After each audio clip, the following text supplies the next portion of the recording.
기도하겠습니다. 주님의 은혜를 감사드립니다. 주님께서 이렇게 귀한 시간을 우리를 이끄셔서 또 주님 앞에 예배케 하시니 귀한 시간 예배와 영광을 또 찬송을 받아 주시옵소서. 하나님 앞에 나올 때 우리 귀한 영혼들 귀한 물질 드립니다. 우리 문수미 집사님 하나님 앞에 감사헌금을 드립니다. 또 무명으로 하나님 앞에 감사헌금을 드립니다. 또 우리 정경수 사랑하는 아들 하나님 앞에 생일 감사헌금을 드립니다. 또 하나님 이와 같이 정말 감사한 사랑하는 영혼들 하나님 붙들어 주셔서 매일매일의 삶에 하나님의 은총과 하나님의 또 도우심이 있어서 늘 하나님 감사가 넘치는 삶을 살도록 축복하여 주시고 하나님의 손길로 인도해 주시옵소서. 하나님 앞에 또 무명으로 차량 헌금을 드립니다. 아버지 하나님, 이렇게 정말 귀한 영혼, 복된 영혼, 하나님을 사랑하고 교회를 사랑하며 또 우리 사랑하는 영혼들을 위해서 귀한 헌금을 드렸습니다. 하나님께서 또 함께 해주시고 하나님께서 채워주시되 이것보다 100배로 채워주시는 하나님의 은혜가 있게 하여 주시옵소서. 주님께서 또 영육간에 강건하게 하여 주시고 치유와 회복이 있도록 하나님 이끌어 주시며 늘 사랑으로 함께하여 주시옵소서. 또 하나님 사랑하는 영혼들 하나님 앞에 11조 드립니다. 김영준 집사님, 우리 최혁숙 집사님 11조 드립니다.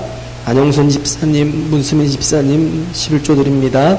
김현순 집사님 11조 드립니다. 안민기 사랑하는 아들 11조 드립니다. 안민지 사랑하는 딸이 또 11조 드립니다. 도솔 사랑하는 딸이 또 11조 드립니다. 두산 사랑하는 아들이 11조 드립니다. 김주영 사랑하는 딸이 또 11조 드립니다. 김세희 사랑하는 딸이 또 11조 드립니다. 전준 사랑하는 아들이 11조 드립니다. 전진 사랑하는 아들이 11조 드립니다. 김태빈 사랑하는 아들이 11조 드립니다. 김은택 사랑하는 아들이 11조 드립니다. 이와 같이 하나님 앞에 거룩한 또 하나님의 소유됨을 또 고백하며 10분의 1을 거룩히 또 구별하여 드린 사랑하는 영혼들, 하나님께서 또 약속하신 귀한 약속들이 성취되고 이루어져서 늘 하나님의 공급으로 부족함이 없도록 살길 원합니다. 창고에 쌓을 곳이 없도록 붙지 않냐나 보라신 하나님의 말씀대로 보게 하여 주시옵소서. 주님, 또 여러모로 헌금한 모든 심령들 위에도 주의 은혜와 복이 있길 원하며 또 그 마음에 기쁨과 평강과 감사가 넘치게 하시고 늘 하나님 형통하게 하시며 주님 영육간에 강을 하도록 붙들어 주시옵소서. 여러모로 헌금한 모든 심령들 위해 정말 주의 은총이 차고 넘치길 원합니다. 또한 하나님 앞에 알게 모르게 헌신하고 애쓰고 수고하고 봉사하는 모든 손길들 주님 기억하여 주시고 더욱 정말 아버지 크신 은혜와 사랑이 함께하길 원합니다. 주님 인도해 주셔서 하나님 앞에 또 이렇게 정말 하나님 구별된 삶을 사는 사랑하는 영혼들 위해 더욱 많은 은사와 능력과 하나님의 또 채우심이 있게 하여 주시옵소서.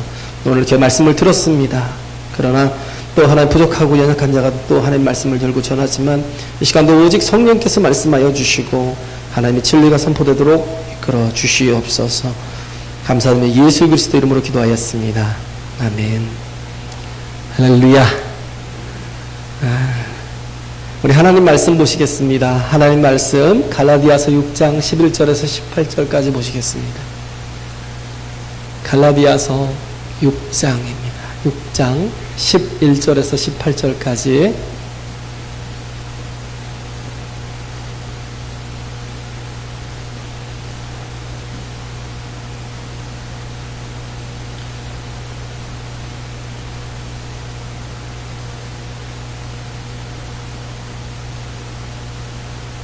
내 손으로 너희에게 이렇게 큰 글자로 쓴 것을 보라.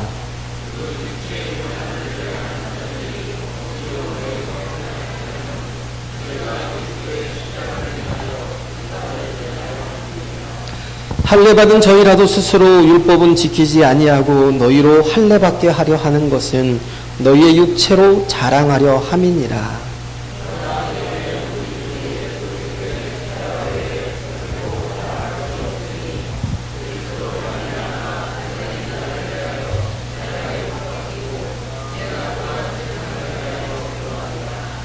할례나 무할례가 아무것도 아니로되 오직 새로 지으심을 받은 자뿐이니라.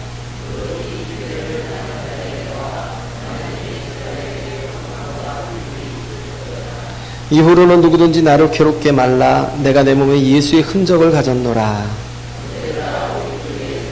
내 은혜가 너희 심령에 있을지어다. 아멘. 하나님은 생명의 하나님이십니다. 할렐루야. 우리가 하나님의 말씀을 따라서 우리의 내면과 영에 속한 것을 중요하게 생각하고 성령을 따라 산다라는 그런 말에 대한 의미는 우리 자신이 주관적으로 산다라는 뜻이 아닙니다. 내 주관적으로, 내 힘으로, 내 노력으로, 내 열심으로, 내 행위로 살겠다 하는 게 아니에요. 그래서 내려놓을 수 있어야 되는 거죠. 우리 신앙은 내려놓음이 필요하다라는 거예요. 그래서 우리 성도는 자신의 삶을, 살아가는 삶을 자꾸 검증해 가야 하잖아요. 그죠? 내가 정말 하나님 앞에 올바로 살고 있는지, 내가 가는 길이 정확하게 하나님의 말씀대로 나아가고 있는지, 그걸 점검하는 방법이 뭐냐면 우리에게 주신 하나님의 규범과 기준이라는 겁니다. 할렐루야. 하나님의 규범과 기준이 있다라는 거예요. 우리는 그 기준을 따라서 살아가는 사람이죠. 그래서 여기서 보면 무릇 이 규례를 행하는 자에게와 하나님의 이스라엘에게 평강과 긍휼이 있을지어다 하고 16절에 말씀하고 있잖아요. 규례를 행하는 자와 그죠? 하나님의 이스라엘에게 평강과 긍휼이 있을지어다. 그래서 이 규례는 율법과 할례라는 말이 아닙니다. 이 규례는 뭐냐면 사도들에 의한 전승이에요. 즉 결국은 사도들에 의한 전승이라는 건 뭐냐면 구약적인 율법 속에서 나오는 게 아니라 예수 그리스도를 통해서 이루신 그 십자가의 은혜로 말미암는 복음이라는 겁니다. 할렐루야. 그죠? 하나님의 은혜로 말미암는 복음이에요. 그래서 신앙생활에는 객관적인 기준이 있다라. 신앙생활에는 객관적인 기준이 있어요. 기준이 없이 살아가는 게 아닙니다. 그 기준은 우리가 하나님을 위하여 하는 일이 아니라 하나님이 우리를 위해서 이루어 주신 은혜가 기준이라는 거예요. 우리가 하나님을 위해서 무엇인가를 하는 것 자체가 아니라 하나님이 우리를 위해서 베풀어 주신 그 은혜가 기준이라는 거죠.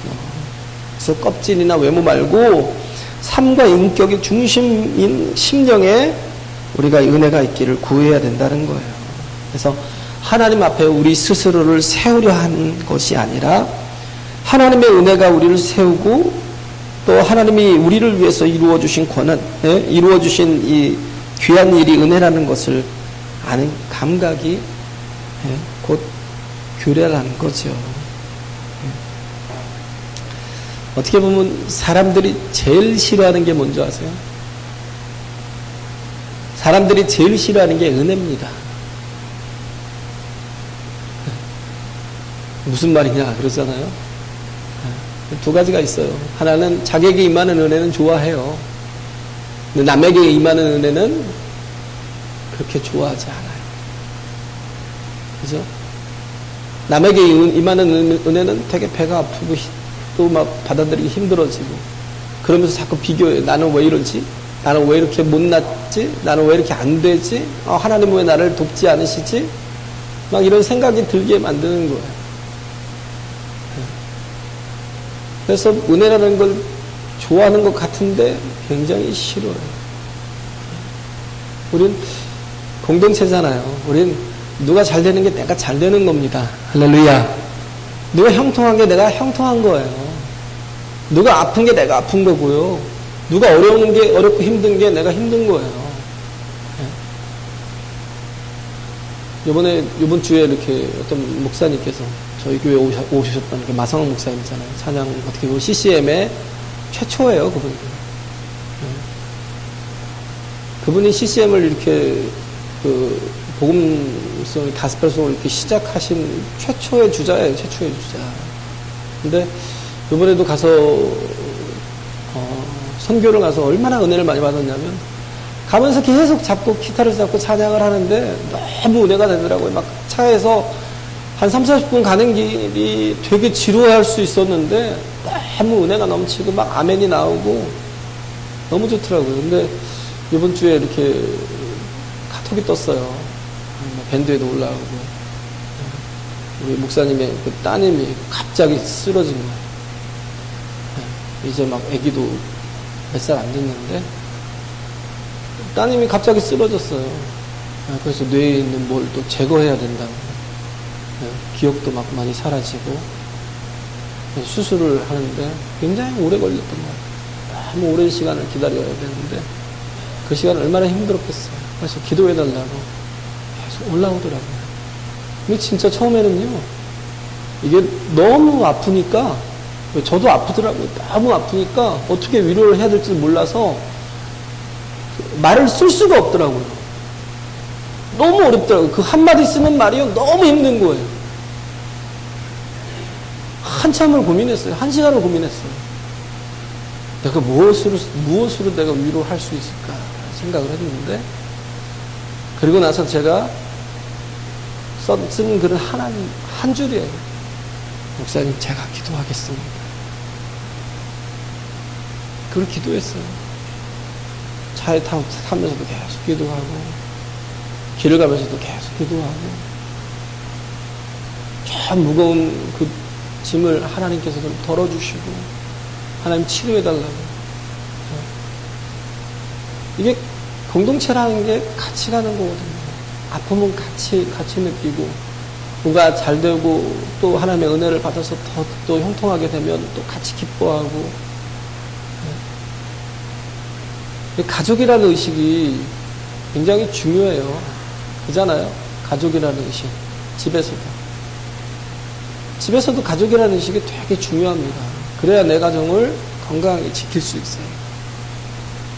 뿐만 아니라 우리 삶의 중심이 교회라는 공동체를 통해서 또 이렇게 하나 돼서 나가야 돼요. 할렐루야. 언제든 이거 없어도 돼가 아니라, 그죠? 같이 가는 거예요. 같이 힘을 내고, 같이 한 마음이 돼서, 같이 서로 격려하고, 뭔가 같이 희생하고, 뭔가 도움을 요청할 일 있으면 전화하세요. 제가 도울 수 있는 한에서는 최대한 도울 테니까 전화하세요. 그런 거에 대해서 저는 그 생각이 들어요. 한 영혼이 천하보다 귀한데 내가 가진 모든 걸 다 준들 뭐가 아깝겠냐. 우리가 함께 가는 거죠.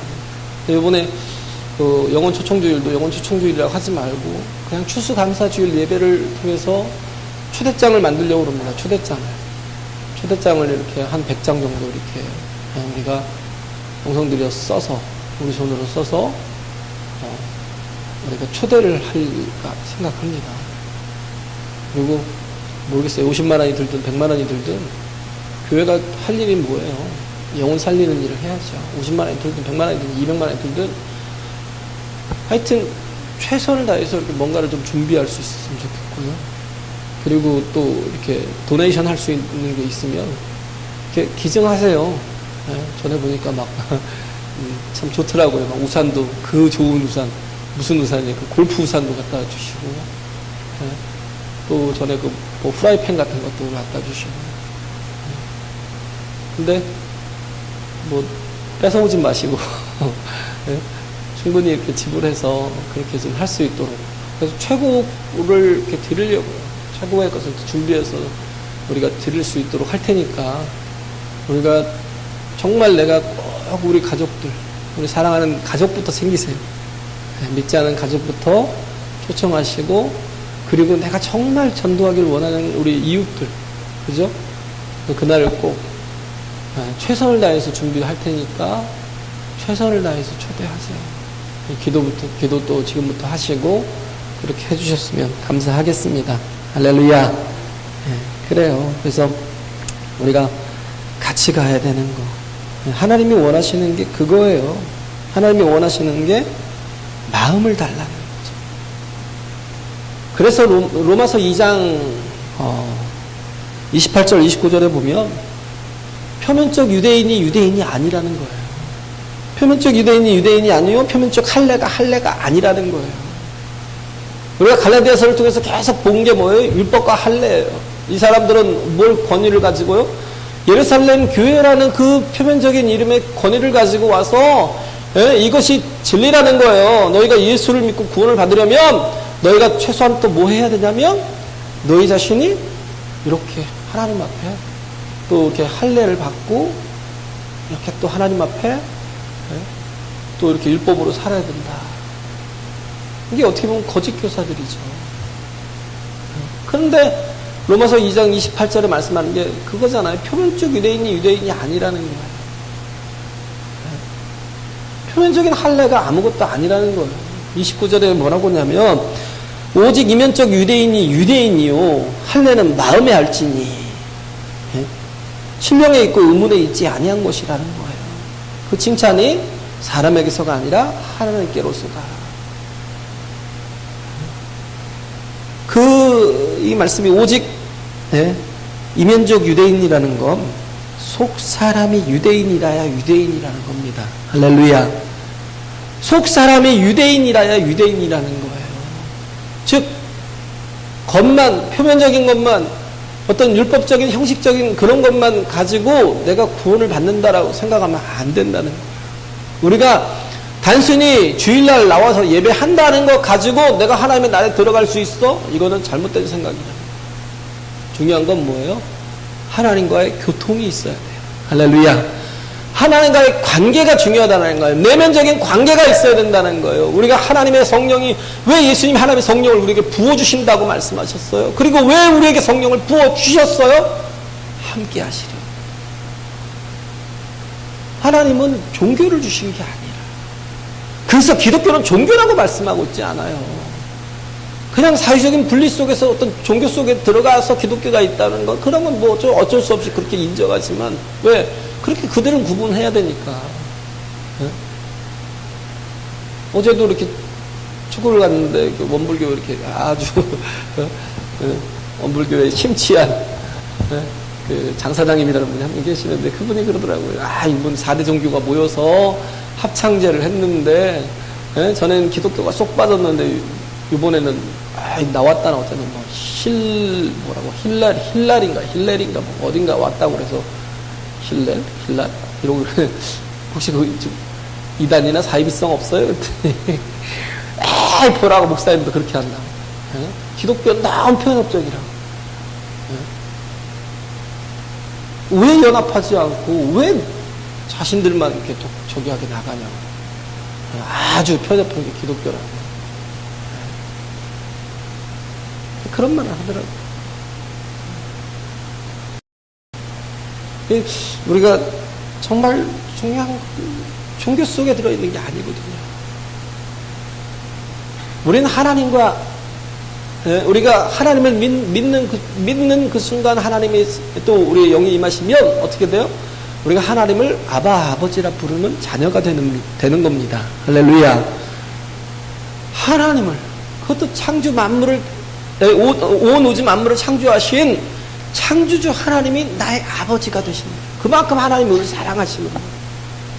하나님이 우리와의 당신의 형상을 따라서 당신의 모양대로 만드신 이유가 뭐냐면 교제하기 위해서. 무엇으로? 사랑으로. 사랑으로 하나 되기 위해서 삼위의 하나님이 하나이신 것처럼 우리를 그 가운데 하나 되게 하셨어요. 우리가 천사보다 훨씬 못한 존재이지만 그럼에도 불구하고 우리는 하나님의 자녀라고요. 할렐루야.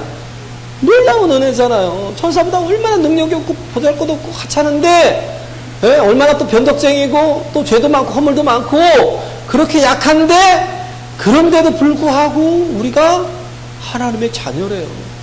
히브리서 1장에 뭐예요? 천사들이 우리를 수종든다는 거예요. 우리를 섬긴다는 거예요. 주인의 아들이 아무리 조그만한 애기라 할지라도 그잖아요. 종들이 그 앞에서 쩔쩔쩔쩔매요. 예, 도련님 무엇을 도와드릴까요? 왜? 주인의 권위가 그 안에도 있기 때문에. 우리가 하나님의 자녀잖아요. 하나님의 자녀라면 뭐예요? 하나님의 권위가 우리 속에도 있는 겁니다. 할렐루야. 하나님의 권위가 우리 속에도 있는 거예요. 이렇게 정말 하나님이 우리를 높여주셨고, 우리가 정말 어떤 존재였어요? 가장 낮고 천한 존재였는데 하나님께서 우리를 찾아오셨고 우리를 찾아내셔서 회복시켜 주신 거예요. 나귀의 종노릇하고 내가 누군지도 모르고 끊임없이 죄의 종노릇하고 허물과 죄로 죽었던 우리를 그리스도께서 살리셨다라는 거죠. 그래서 우리는 정말 하나님의 자녀, 하나님이 원하시는 건 우리 자신이 우리의 마음을 하나님께 드리길 원하신다는 거예요. 할렐루야. 그래요. 그래서 우리가 신령에 있고 의문에 있지 아니한 것이라라고 로마서 2장 29절에 말씀한 그 중간의 내용인데요. 의문이라는 게 뭐예요? 율법의 조문이에요. 율법의 조문에 있지 않고 신령에 있다라는 건 성령을 따라 산다는 거죠. 우리의 마음을 드리는 사람은 어떤 사람이냐면 하나님의 성령을 따라 사는 사람이에요. 할렐루야. 우리가 환영하잖아요. 성령님, 하나님의 영이 내 안에 거하시길 원합니다. 내가 하나님의 성전이 되기를 원합니다 하고 사모하는 자에게 하나님이 우리에게 성령을 부어주시잖아요. 그래서 성령을 따라 우리가 살아가는 거예요. 그래서 우리가 표면적인 어떻게 보면 그리스도인으로 사는 게 아니라 이 유대인들이 잘못한 게 그런 거잖아요. 표면적인 거, 행위적인 거, 뭔가 어떤 형식적인 거, 자기의 노력에 따라 살아간다고 생각하는데 그렇지 않아요. 자기를 죽이고 낮춰야 되잖아요. 그래야 뭐가 있어요? 하나님의 은혜를 따라 사는 존재가 되는 겁니다. 할렐루야. 그 어떤 스님도 그런 얘기를 하더라고요. 노스님이 뭔가 어떤 사람이 와서 막 자기 얘기를 하더라는 거예요. 제가 너무 힘들다는 거예요. 얼마나 힘들냐면 벼랑 끝에서 뭐 나뭇가지 하나 붙들고 막 대롱대롱 매달려 있는 그런 위기감이 든다는 거예요. 그런 아주 긴장감이 든다는 거예요. 죽을 것 같다는 거예요. 그랬더니 그 스님이 뭐라고 하냐면, 그래요? 그러면 그 손을 놓아버리라는 거예요. 또 어떤 사람이 와서 내가 벼랑 끝에 서 있는 것처럼 정말 더 이상 갈 곳이 없네. 여기서 떨어지면 그냥 죽을 것 같은 그런 정말 심정이라는 거예요. 그러니까 그 스님이 한 얘기가 그러냐고. 그러면 그냥 한 발을 앞으로 내밀어. 왜 못 내밀고 있냐? 그냥 내밀어라. 그 말이 무슨 말이냐면, 날마다 작게라도 죽는 연습을 하라는 거예요. 어떻게 보면 우리가 쓰는 말 있잖아요. 우리가 쓰는 말들인데, 그런 말들 하잖아요. 우리가 좀 포기할 걸 포기야. 그 끝에 붙들고 간신히 정말 버티고 있으면서도 그걸 놓지 못하는. 한 발을 앞으로 내밀면 되는데 내밀지 못하는.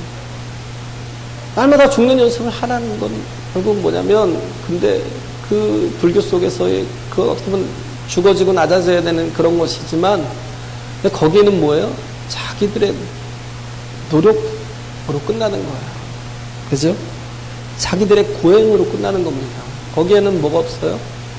은혜가 없어요. 약속이 없어요. 우리는 충분히 한 발을 내디뎌도 될 수 있는 게 뭐냐면, 하나님의 약속을 따라가기 때문에. 할렐루야. 내가 은혜로 살겠다는 거예요. 내 노력으로 살지 않겠다는 거예요. 하나님, 내가 내 힘으로 살지 않겠다는 거예요. 하나님의 은혜로 살겠다는 거예요. 하나님, 내가 이젠 정말 하나님과 뜨겁게 교통하는 그런 존재가 되겠다고. 하나님이 원하시는 게 그거예요. 내 어떤 행위의 온전함? 우리가 행위가 어떻게 온전해요? 내 노력으로 이렇게 이루어지는 뭐 그런 모습들은 우리는 다 약하다니까요. 그래서 로마서 3장에 말하고 있잖아요. 유대인이나 헬라인이나 다 우린 죄인이라는 거예요. 유대인이나 헬라인이나 우리가 알아야 될 건 뭐야? 다 죄인이라는 거예요. 하나님 앞에 은혜가 아니면 살 수 없는 죄인이라는 거예요. 우리의 노력과 행위가 아니라는 거예요. 하나님의 은혜와 스프라크니즈마이, 하나님의 긍휼이 필요한 존재라는 겁니다. 할렐루야. 그래요. 그래서 지금 갈라디아서 전체 흐르고 있는 게 할례잖아요. 할례의 유래가 어디서 나왔어요? 창세기 17장에서 나왔잖아요. 창세기 17장에 보면 4절에 보면 하나님이 약속하시는 게 나와요. 4절 7절에 두 가지 약속을 합니다. 첫째는 뭐냐면, 너는 여러 민족의 아버지가 되리라. 그래서 아브라함이 되는 거예요. 너는 여러 민족의 아버지가 될 것이다라는 거예요. 너는 열방의 아비가 될 것이다라는 거죠. 그러면서 또 7절에 뭐라고 하냐면, 하나님의 약속이요. 너와 네 후손의 하나님이 되어주겠다. 창세기 17장 7절에 있는 말씀이에요. 너와 너의 후손의 하나님이 되어주겠다. 그러면서 10절에 뭐라고 하냐면, 남자는 다 이 할례를 받으라는 거예요. 이것이 너희와 후손 사이에 지킬 내 언약이라. 그래서 할례의 흔적을 통해서 하나님과 언약을 맺은 하나님의 거룩한 백성임을 자꾸 기억해 하기 위해서 하나님의 할례를 행하게 하셨어요. 그건 뭐예요? 관계를 계속 하잖아요. 아, 내가 할례 받은 자야. 아, 나는 하나님의 은혜로 살 거야. 내가 하나님과 끊임없이 교통하면서 살 거야. 나 기도하면서 살 거야. 하나님이 나에게 그런 은혜를 주셨어. 그런 길을 열어주셨어. 나에게 정말 그런 자격을 주셨어. 그런데 기뻐하면서 하나님께 나아가야 되는데, 할례가 뭐가 됐어요? 구원의 어떤 부족이 됐어요. 할례가 구원의 부족이 돼가지고, 야, 나는 할례 받은 사람이야. 나는 하나님의 나라를 이미 유업으로 받은 사람이야라고. 그러면서 착각한. 중요한 건 관계인데, 그잖아요. 우리가 예배를 드리면 다 하나님의 나라에 들어간다고 착각하면 안 돼요. 중요한 건 관계가, 하나님과의 끊임없는 관계가, 내가 하나님 안에 붙어 있고 하나님이 내 안에 거하시는 거. 할렐루야. 이러한 정말 끊임없는 교제와 교통이 있을 때 우리는 이 땅에서부터 하나님의 나라를 살 수 있다니까요. 이 땅에서부터 하나님의 나라를 누리며 살 수 있다고요. 예? 그런데 자꾸 뭐만 있어요? 형식만 있어요. 예? 그래서 이사야서 29장 1절에 보면 슬프다 아리엘이여 아리엘이여 슬프다 다윗의 진친 성읍이요 이게 다 무너질 거라는 거예요. 29장 4절에 보면 이사야 29장 4절에 보면 뭐예요? 네가 아리엘처럼 될 것이다. 아리엘이 뭔지 아세요? 번제단. 번제단이 뭐예요? 거기에 제물을 드리잖아요. 내가 죽어야 되는데 나 대신 누가 죽어요? 양이 죽어요. 그런 예배적인 형식은 있는데, 제사적인 형식은 있는데, 그 죽음이 나의 죽음이라는 걸 절실히 깨닫고 내가 하나님 앞에 돌이켜야 되는데, 이제는 죄로 살지 않고 내가 하나님의 뜻대로, 내가 하나님의 규례대로, 내가 하나님의 기준대로 살겠다라는 그런 어떤 정말 몸부림이 있어야 되는데, 예배의 형식은 있는데 마음이 없어요. 그래서 무너진 거예요. 이스라엘이 무너졌잖아요. 아수르에 무너지고 유다가 또 무너졌잖아요. 바벨론에 의해서. 네가 아리엘처럼 될 것이다. 전에는 정말 그 양의 제사를 통해서 속죄함을 얻었지만 이제는 네 죄 때문에 네가 죽어야 될 것이다. 그래서 슬프대요. 다윗의 진치 성읍이여는 뭐예요? 예루살렘 성전을 얘기하는 거예요. 다윗이 그 모든 기반을 만들어 놓고 솔로몬이 성전을 지었잖아요. 그게 무의미한 거예요. 그게 다 무너져 버렸잖아요. 바벨론에 의해서. 우리의 예배가, 우리의 신앙생활이 정말 무엇보다도 하나님, 이거 형식이나 예식에 있는 게 아니에요. 의식에 있는 게 아니에요. 중요한 건 뭐예요? 내가 하나님과 뜨겁게 교통하는 거, 사랑하는 거. 할렐루야. 네? 그러지 않으면 어떻게 돼요? 내가 종교적인 괴물이 돼요. 바리새인처럼, 사두개인처럼. 네? 어떤 정신과 의사가 그런 고백을 하더라고요. 중앙일보 분수대인가 뭔가 그 기고하는 거 있잖아요. 네? 계속 정기적으로 이렇게 기고하는 분인데, 여의사인데 정말 어렸을 때 굉장히 많이 학대를 받은 거예요. 아버지고 어머니고 스트레스가 너무 쌓이니까. 그걸 누구한테 풀어요? 아이한테. 근데 정신과, 그 아이가 자라서 정신과 의사가 됐으면 공부도 꽤 잘했잖아요. 굉장히 스마트하고, 야, 나 같으면 안 때리겠는데 그 생각도 들 텐데, 너무 막 이게 스트레스가 쌓이면 그걸 다 이게 풀어요. 조금만 흠을 찾아가고 막 두드러 패고, 예? 손바닥으로 때리고, 뭐 발로 차고, 예? 뭐 손에 닿는 대로 무조건 잡아다가 막 때리고, 예? 죽하고 두드러 맞았대요.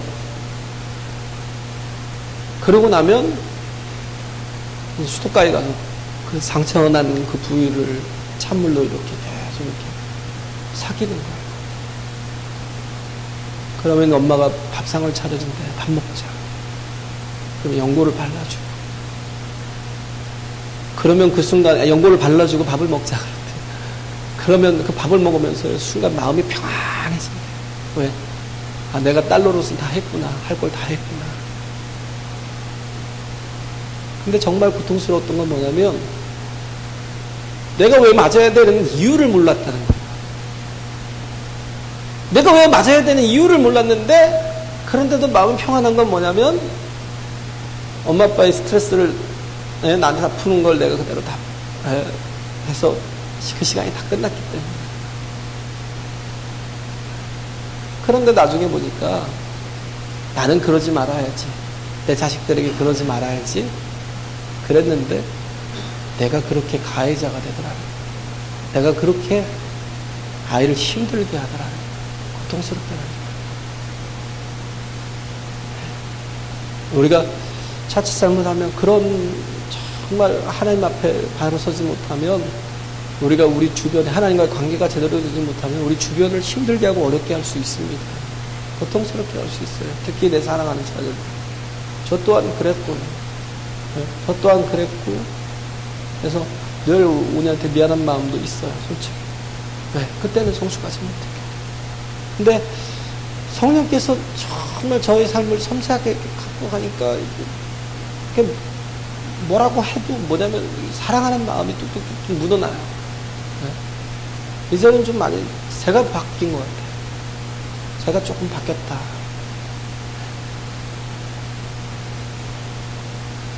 바울이 예수 그리스도를 만났잖아요. 예수 그리스도를 만나고 나서 그의 삶이 어떻게 바뀌었어요? 그가 전에는 핍박자요, 포행자요, 회방자였어요. 네? 그가 사람들을 돌로 쳐 죽일 때도요, 마땅하게 생각할 정도로 그렇게 열심히 있었어요. 야, 이건 당연한 거야. 저런 분들은 그냥 죽어야 마땅한 거야. 생각했는데 예수님이 만나 주시잖아요. 자극을 주십니다. 자극을 주실 때에 어떤 일이 있었어요? 예? 다메섹 도상으로 가다가 예? 큰 빛이 막 임하고 우레와 같은 소리가 있어요. 사울아 사울아 네가 왜 나를 핍박하느냐. 주여 네 시온이니까 누군지 모르니까 나는 네가 핍박하는 예수라. 그 말 앞에 깨어지잖아요. 그래서 뭐예요? 이제는 완전히 바뀌었다는 거예요. 내 말이 사도적인 전승이라는 거예요. 왜? 내가 내 안에 예수 그리스도의 흔적을 가졌기 때문에. 할렐루야. 너희는 할례적인 육체의 표면적인 그런 흔적을 가졌다고 자랑하지만 나한테는 예수의 흔적이 있다는 거예요. 네? 스티그마. 스티그마가 뭐예요? 스티그마타 그러잖아요. 그게 뭐냐면 주인이 이건 내 소유야 하고 짐승이나 종들에게 찍어주는 인장 같은 거, 도장 같은 거. 그저는 불로 찢어주잖아요. 얘는 내 소유야 하고 찢어주는 그런 것처럼 내 안에 흔적이 있대요. 스티그마가 있대요. 그게 뭐예요? 내가 주를 위해 당한 고난. 정말 예수를 믿으면 잘 되고 형통하고 다 모든 일이 다 복을 받는 거 이거 맞는 거지만 그러나 더 중요한 건 뭐냐면 내가 예수와 함께 고난에 동참하는 거예요. 할렐루야. 예수님이 나의 주인이시기 때문에 예수님이 나의 주인이시기 때문에 마음을 다하는 거, 힘을 다하는 거, 내 인생을 다하는 거, 주님 앞에 나를 다 드릴 수 있는 거 목사만 드려요? 아니요. 그렇지 않아요. 우리 자신이 정말 주님의 도구로 쓰임받아 사는 거. 그러기 위해서 얼마나 많이 맞았어요. 얼마나 많이 내 40에 한 대 감하는 매를 5번이나 맞았어요. 이거는 40대까지 가면 죽었다는 거예요. 근데 한 대 감한다라는 건 죽기 직전까지 뭐 그렇게 간 거예요. 그런 걸 5번 맞고 태상으로도 맞고 정말 강의 위험과 바다의 위험과 강도의 위험과 숱하게 많은 핍박과 고난을 다 받아서 내 몸에 뭐가 있어요? 예수의 흔적이 있대요.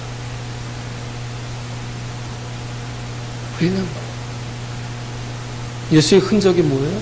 형통한 거? 뭐 잘 된 거? 출세한 거? 좋은 자리에 올라간 거? 주님이 원하는 그런 사람이 우리가 되어야 된다는 겁니다. 할렐루야. 할렐루야. 우리는 참 하나님의 은혜를 알고 우리가 좀 성숙한 믿음으로 설 때에 우리 자신이 하나님 앞에서 더 이렇게 우리 자신이 예수 그리스도의 흔적을 가지며 살 수 있다는 걸 그걸 꼭 기억하시고 믿음으로 살고 또 하나님의 영광을 위해 살아가는 저와 여러분 되시길 간절히 바랍니다.